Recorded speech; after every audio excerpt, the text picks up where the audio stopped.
Welcome back to Botany class. Let's continue the ecological adaptations. Previously, you learned hydrophytes and xerophytes ecological adaptations.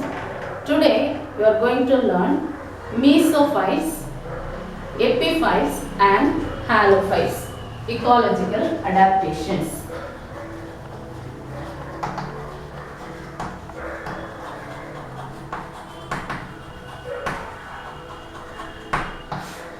Let's discuss mesophytes,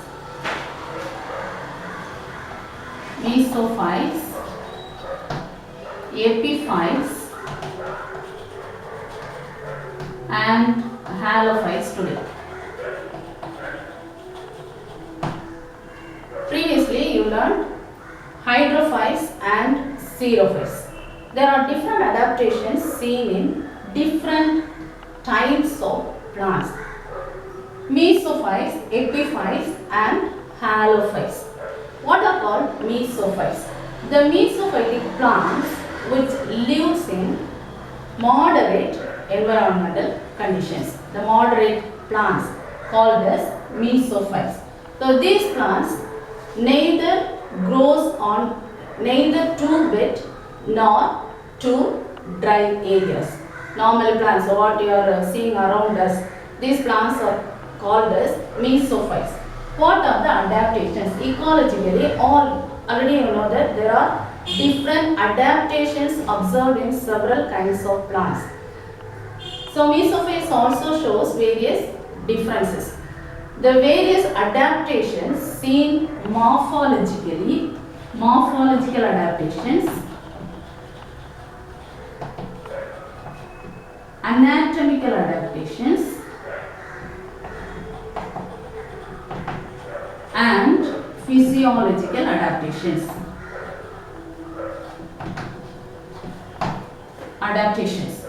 Adaptations. Today we are going to learn three questions. They are adaptations, ecological adaptations seen in mesophytes, epiphytes and hyalurophytes.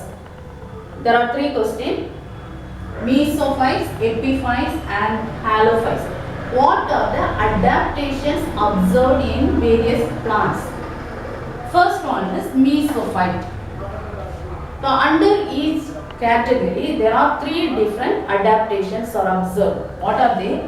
Morphological adaptations, anatomical adaptations and physiological adaptations.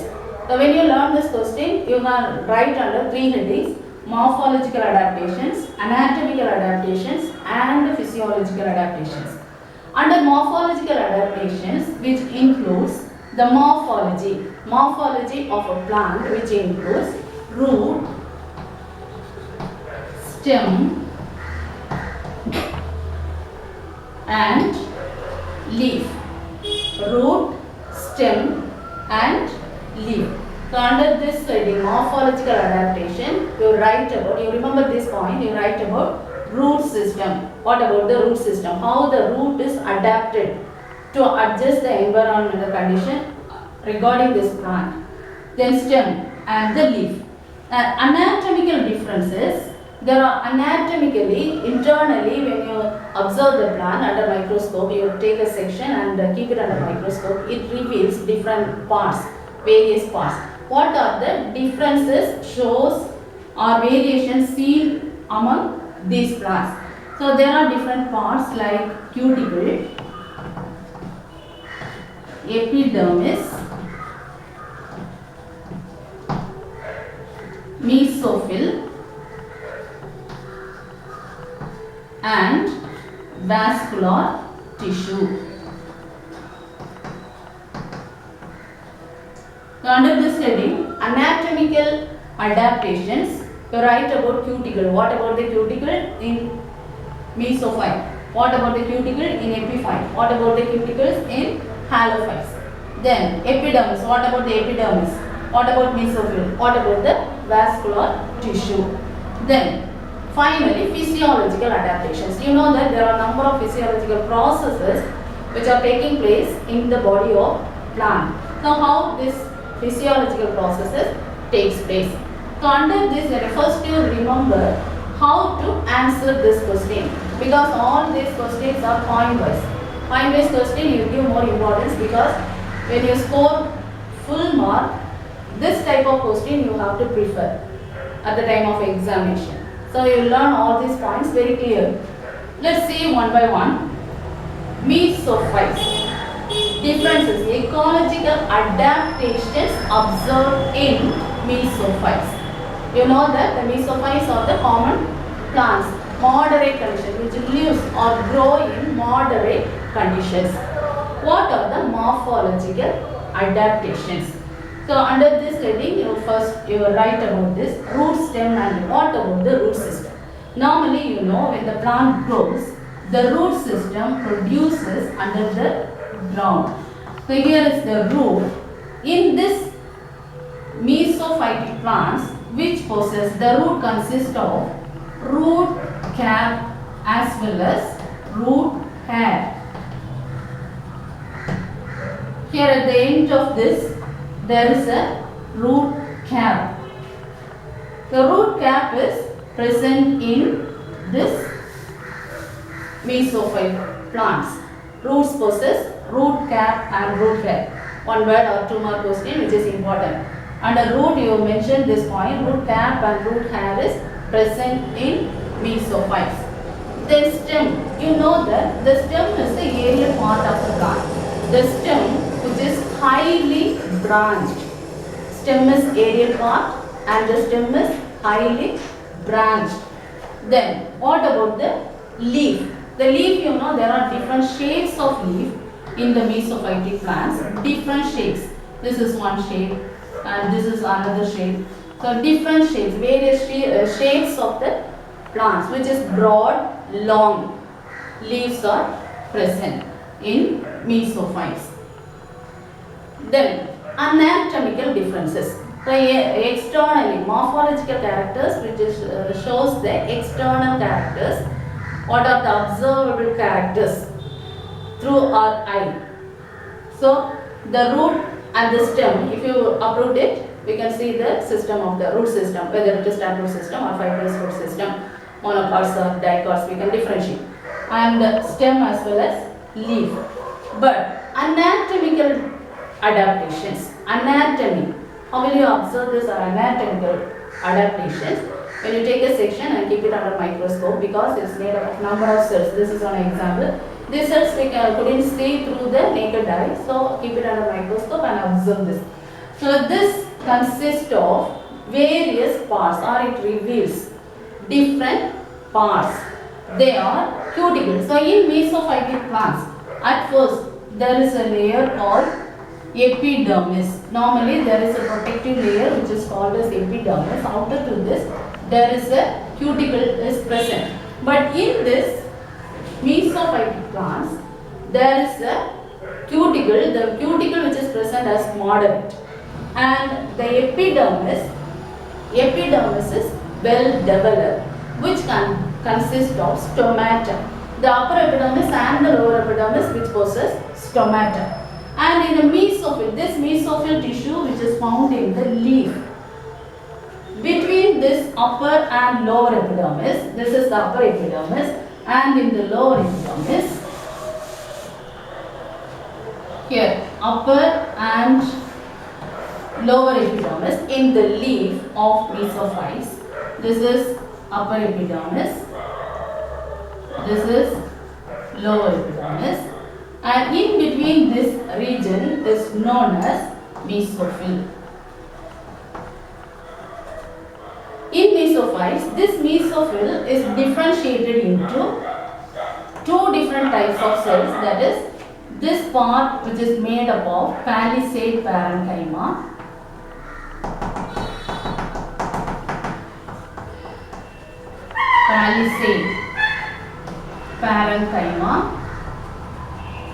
and another of these cells are made up of spongy parenchyma. So mesophyll tissue is differentiated into palisade parenchyma and spongy parenchyma. So it differentiated.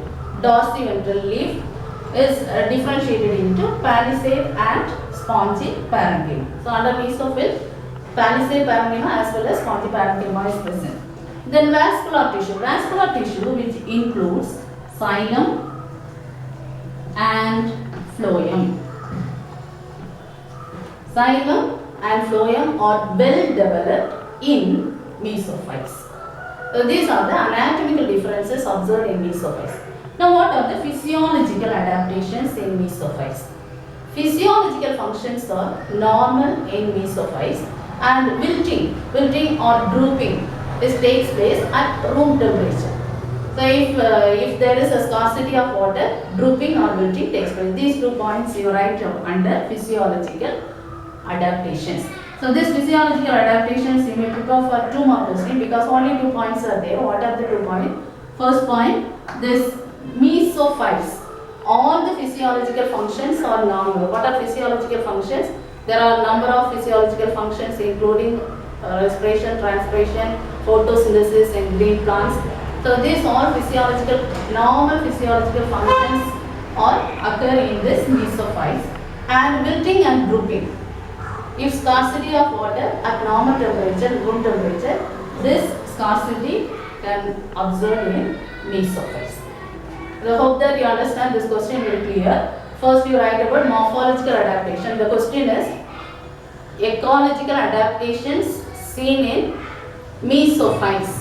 First point you write about morphological adaptation, anatomical adaptation, then physiological adaptation. Let's move to the second question, epiphytes. What are epiphytes? Epiphytes are the plants.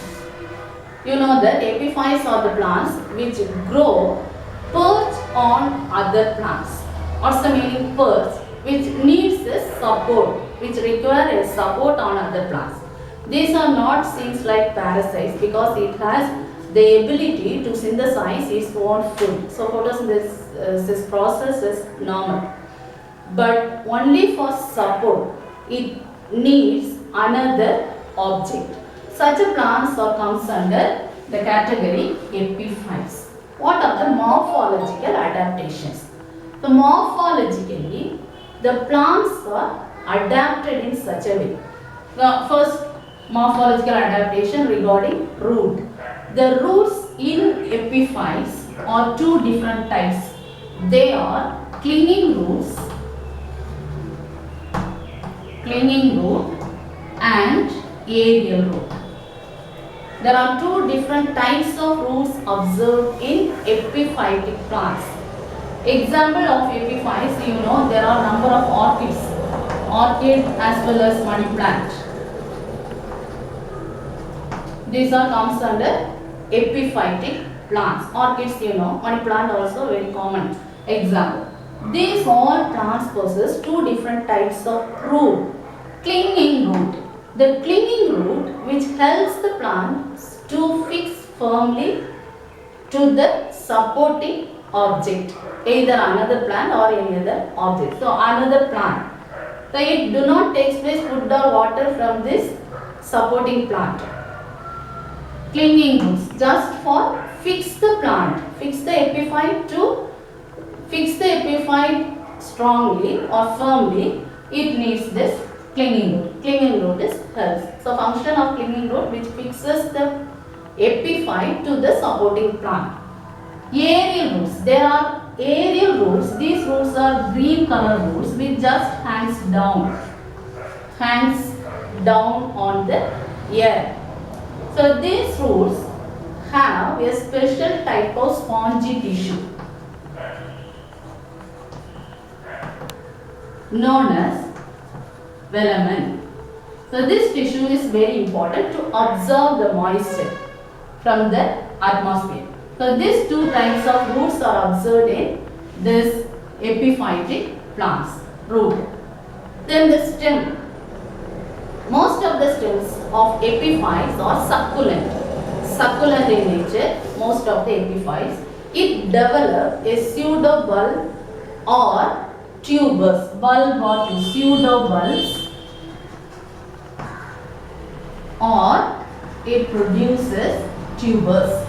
Tubers and bulbs are produced in the stem, and the leaves are normally less in number. The leaves. And another character is myrmecophily. What's this? Ants live on this plants. Myrmecophilous condition occurs to avoid predators. So this myrmecophily helps the plant to avoid predators. This condition, you give importance to this point. Myrmecophily observed in epiphytes. So these are the morphological adaptations. So first write about morphological adaptations. Then the fruits and seeds are very small and disperse by means of insects or wind or birds. That point also you include under morphological adaptations. Anatomical adaptations. Second point, anatomical adaptations. What are the anatomical adaptations? This is the example of tears of aerial root of orchid. So one of the example of epiphytes is orchid, showing velamen tissue. So these parts are observed in the anatomy. This is the structure, anatomical structure of the aerial root, structure of root, orchid root, transverse section. So which possess multi-layered epidermis. So first point you write about this epidermis. The epidermis is multi-layer. Normally there is a single layer of epidermis, but in orchid there is, or in epiphytes there is a multi-layered epidermis because of the presence of velamen tissue. What's velamen? This is 2 more question, very important. What's this? It's a special kind of tissue which helps, this is a special type of spongy tissue, helps to absorb water from the moisture. So this velamen is a multi-layered epidermis. It's found in most of the epiphytes or most of the epiphytic plants. So that this epidermal part is multi-layered. There are many layers of epidermal cells. And there is a thick cuticle present. After to this epidermis, there is a thick cuticle. Inner to this velamen tissue, there is a layer. This layer is called as exodermis. Inner to this epidermis is multi-layered. Inner to this, there is a layer of cell called exodermis. Beneath this exodermis, there are number of parenchymatous cells. So this cortex region is known as cortex. Cortex is made up of number of parenchymatous cells to store the food materials. So this cortex region. Now inner to this cortex there is a endodermis. You know that endodermis, inside pericycle there is a layer. This is outer layer is endodermis. Inner there is a single layer of barrel shaped parenchymatous cell is there called pericycle.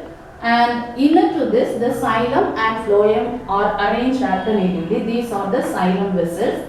These are the phloem. So this is vascular tissue alternatively which arranged, and conjunctive tissue. The xylem and phloem connected by conjunctive tissue. Inside there is a pit. And the xylem vessel, there are 2 different types. They are metaxylem and protoxylem. The earlier form xylem is called as protoxylem. The later form xylem or the mature xylem is called as metaxylem. So this is the anatomical adaptations observed in epiphytic plants. Then what are the physiological adaptations? Physiological adaptations, you give importance to this tissue, velamen tissue. Velamen tissue is help the plant to absorb water. What's velamen? It's a spongy tissue which helps to absorb water from the moisture. That is the physiological function of epiphytes. Hope that you understand this question. Morphological adaptation, anatomical adaptation, as well as physiological adaptation. Now let's move to the next one, Hyalurophytes. Now there is another type of plants which is called Hyalurophytes. What are called Hyalurophytes? Hyalurophytes are the plants which grows on the soil which is rich in salt concentration. Usually this type of plants are seen near to the coastal areas, near to the seashore or in the estuaries. Estuaries are the areas which enclosed by coastal water bodies where the fresh water enters from rivers or streams. So this type of water, this area, there is a different environmental conditions. So this area, the salt concentration is high in the soil and the ocean water is mixed with the fresh water. The ocean water as well as the fresh water mixes together. So salt content is present in the water. The plants which never absorb directly the salt water. So there is a physiological functions required to filter the salt water. So in this condition the Hyalurophytes are grown. So such area the plants are named as mangroves. Mangrove forest, or they are called as mangroves. The examples are Rhizophora and Abyssinia are the examples of this plant, mangrove plants. The example of mangrove plants are Rhizophora and Abyssinia, or they are called as Hyalurophytes. So Hyalurophyte plants which grow in the soil which is rich in high salt condition. What are the morphological adaptations? So in this plants, the Abyssinia or Rhizophora, here in addition to the normal root, so there are different types of plants. There are herbaceous plants or bushy plants. In tropical area and temperate regions, there are different either bushy plants or herbaceous plants can be observed. And the root system, in addition to the normal root system, there are number of stilt root. Stilt root is observed. Stilt root is observed in addition to the normal root, as well as there is a root called breathing root. Breathing root. These breathing roots are otherwise called nematophores. Nematophore or breathing root. What's this root? Breathing root or nematophore? Here there is a normal root which is present. In addition to this normal root, there are some aerial roots. Aerial roots develops. There are some roots which grows negatively geotrophic. Normal root which grows towards positively geotrophic. It grows towards the soil. Positively geotrophic. The nature of the root is positively geotrophic, negatively phototrophic. But these are the special types of roots called nematophores. This is called as nematophore. They are the special kind of root which grows negatively geotrophic and it possesses a nematode. These are nematode. These nematodes present in nematophore. So they are the pores observed in this. These roots are called as breathing roots. The name of this root is breathing root. This is the special feature occur in this Hyalurophytes. So one of the special feature occurs in Hyalurophytes are breathing roots. Another one, viviparous condition. Viviparous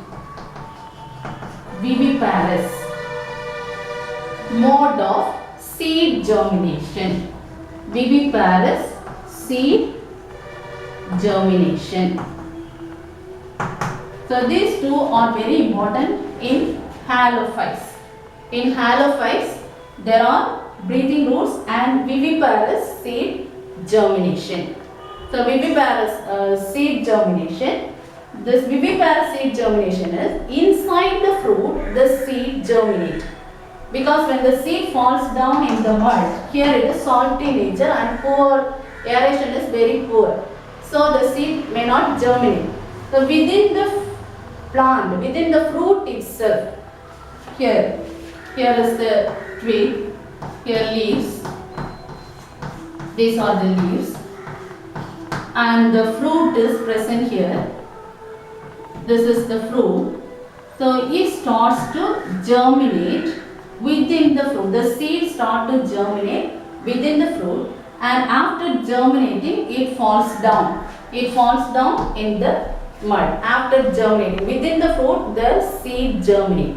After germinating it falls down. As soon as it falls down in the mud, it immediately it grows. It develops the stem, the root, stem as well as remaining parts. Radicle already developed within the fruit itself. So this type of seed germination is called as viviparous. So viviparous seed germination. And so this is the morphological adaptations. Then anatomical adaptations. What are the anatomical adaptations? So anatomically, the epidermal layers consist of thick cuticle, and the star-shaped and H-shaped scleroids are present. So star-shaped scleroids and H-shaped thickened spicules also present. Scleroids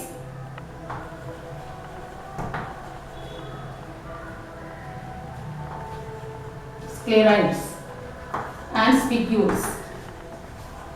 Anatomical adaptations, you mentioned these 2 points, scleroids and spicules. The scleroids are otherwise called stone cells. Stone cells are present, they are star-shaped stone cells, scleroids. Scleroids are star-shaped, and the spicules are H-shaped spicules are present. Then physiological adaptation, important point of physiological adaptation is viviparous. Viviparous in condition. Vivipary, what's meant by vivipary? The seed germinates within the fruit. After germinating, it falls down and develops normally. So these are the adaptations observed in Hyalurophytes. So remember, what are the questions you learned today? Mesophyte, morphology, the ecological adaptations observed in mesophyte, epiphyte and Hyalurophytes. Each question write under 3 headings: morphological adaptations, anatomical adaptations and ecological adaptations. Thank you.